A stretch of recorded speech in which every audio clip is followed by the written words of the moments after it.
조국 전 대표가 광복절 특사로 출소하자마자 지금 아주 대대적으로 활동을 하고 있죠.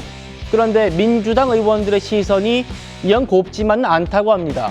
특히 이재명 대통령의 지지율이 대폭 떨어진 게 꼭 나 때문이냐 이렇게 말하는 조 전 대표의 태도 때문입니다.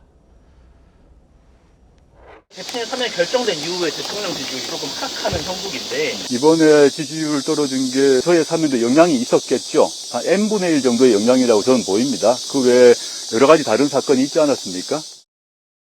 사면과 관련해서 뭐 n분의 1 발언이라든지 이런 부분들에 대해서는 좀 불편해하시는 분들이 계신 걸로 알고 있습니다. 당 안에서? 네네네. 사면 자체에 대해서는 대통령의 부담이 상당했을 텐데 이거를 너무 좀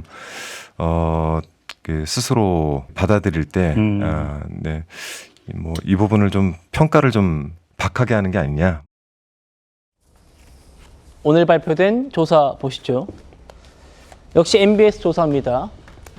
이재명 대통령의 국정운영 평가가 전주 대비 8%포인트가 떨어졌습니다. 자, 이 MBS 조사의 특성을 제가 좀 설명을 드리면요.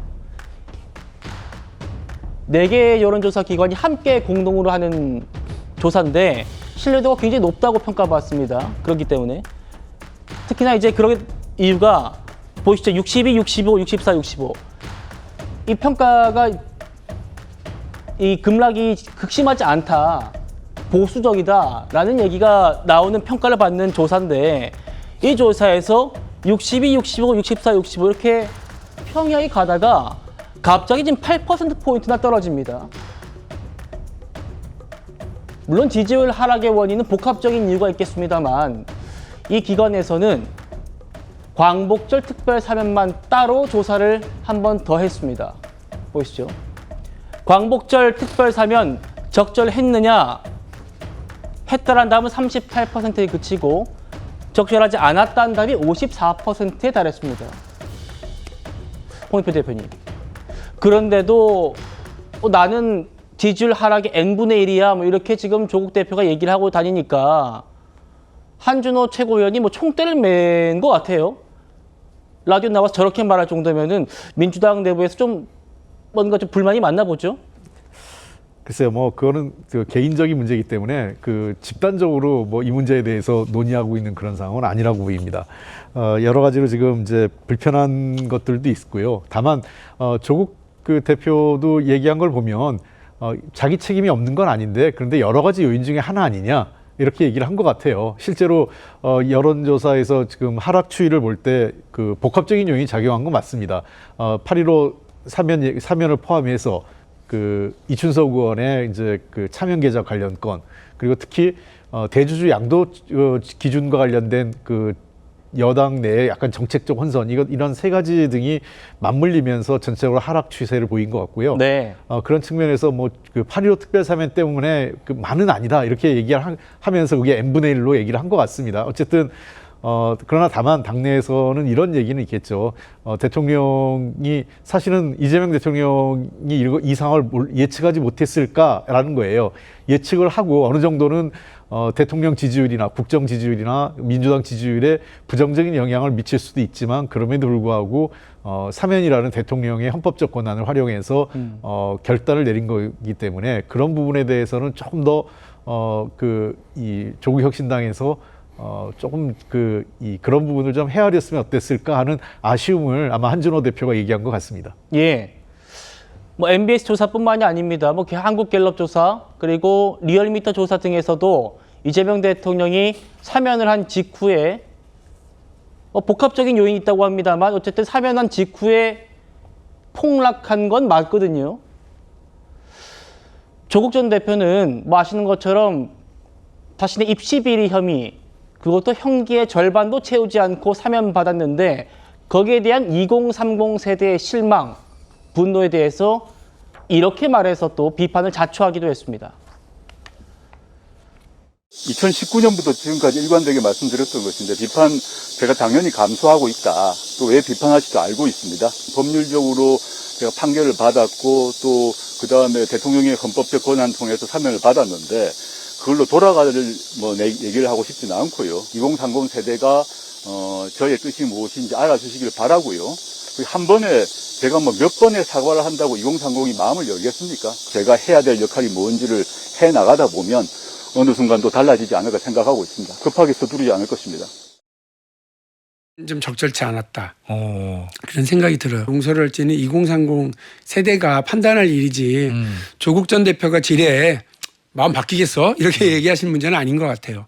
예. 정치인은 필요하면 10번, 20번도 사과하고 마음을 풀고 민심을 돌리기 위해서 노력해야죠. 하락 폭이 한 10%죠? 두 줄을 합치면 10%가 넘었죠. 예. 그러면 심각하게 봐야죠. 국정 운영에 있어서 상당히 짐이 된 건 사실이니까 집권 여당에 대한 예. 좀 배려도 아하. 좀 하셨으면 좋겠다. 박용진 의원조차 지금 국정 운영에 짐이 되고 있다. 여당 좀 배려 좀 해주시지. 이런 얘기를 해요. 대통령 지지율이 지금 폭락했는데 내사면은 1분의 n분의 1 정도다. 그리고 좀 나왔으면 이제 형기 반도 채우지 않고 나왔으면 좀 사과 좀 하고 다니시지 싶었는데 내가 몇 번 사과한다고 2030이 마음 열겠느냐. 이런 얘기를 했다는 겁니다. 어떻게 보십니까?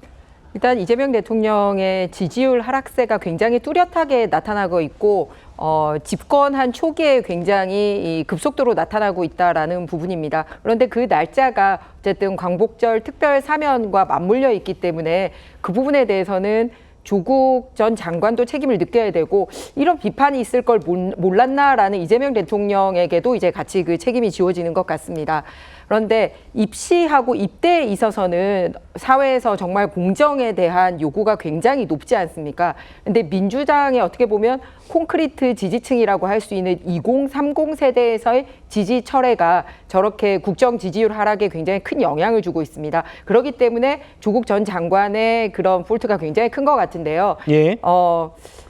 여러 건이 있지 않았습니까? 위조도 있고 조작하고 또 온 가족이 나서서 하고 그러면서 가족들은 다 누리고 그런데 가족 구성원 누구도 진심으로 이렇게 사과하는 모습이 없습니다. 우리가 흔히 일본의 역사적 문제에 대해서 비판을 할 때 일본이 어줍지 않은 사과를 하지 않습니까? 그러니까 왜 한국은 왜 매번 사과를 요구해? 일본이 이런 얘기를 해서 사실 우리나라 사람들이 마음의 상처를 더 입었는데 제대로 된 사과도 하지 않았을 뿐더러 이렇게 때가 되면 말을 바꾸는 일본의 태도를 보면서 우리나라 사람들이 굉장히 실망을 하잖아요. 저 나라 선진국 맞나? 이거하고 똑같습니다. 2030 세대에게 그 사건이 터졌을 때도 진정으로 사과하는 모습이 없었고 이번에 사면을 받고 나와서도 내가 정말 크게 사회적 가치를 훼손한 것 같다. 앞으로 정치인으로 살면서 다시는 나 같은 사람, 나 같은 잘못을 저지르는 사람이 없도록 하겠다. 이런 얘기를 해도 사실 용서해 줄까 말까입니다. 그런데 2030 세대는